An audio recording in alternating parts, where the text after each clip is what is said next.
Welcome to White House Politics, the home of U.S. news and politics.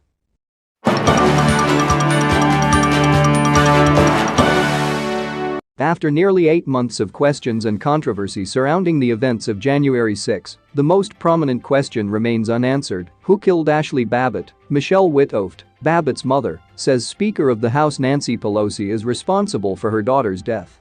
"My daughter was a California constituent, and Nancy Pelosi not only, I feel like, orchestrated the death of my daughter. I've reached out to Nancy Pelosi's office several times, and she has yet to call me back because she's too busy playing in her clubhouse with all of her elite people," Witthoeft said. She also reminded Nancy of her place in the government. "You know, it's the people's house. It's not your house, Nancy. It's the people's house. That's my message to Nancy Pelosi," Witthoeft said. Despite the many claims of violence that occurred on January 6, evidence has yet to surface suggesting Babbitt herself was reckless or threatening. An earlier report from the Western Journal found that there had been no documented reports of Babbitt starting fires or attacking police officers. Her mother wants to know who is responsible for her death. "The Capitol Police should be held accountable like every other police department in the country." Witthoeft isn't the only one fighting for Babbitt. In a July 1 statement, former President Donald Trump asked only the following question: who shot Ashli Babbitt? Trump's statement brought national awareness to the issue, causing Babbitt's name to trend on Twitter.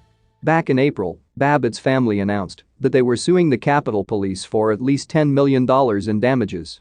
For the suit to be successful, the family would have to prove that the officer responsible had used constitutionally unreasonable force against Babbitt. On April 14, after conducting an investigation, the Department of Justice released a statement on the matter.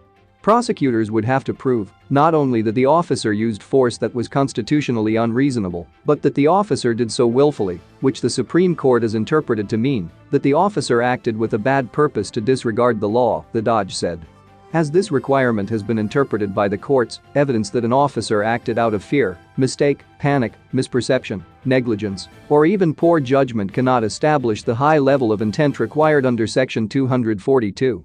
In the era of police accountability and transparency, why has the death of Ashli Babbitt been swept under the rug? No one is marching in the streets for her. No one is burning down police precincts. Despite what the establishment media and Democratic politicians have claimed, the events of January 6, while shameful and wrong, did not constitute an insurrection. The continued problem from that day has been the government's lack of transparency about Babbitt's death. People want answers.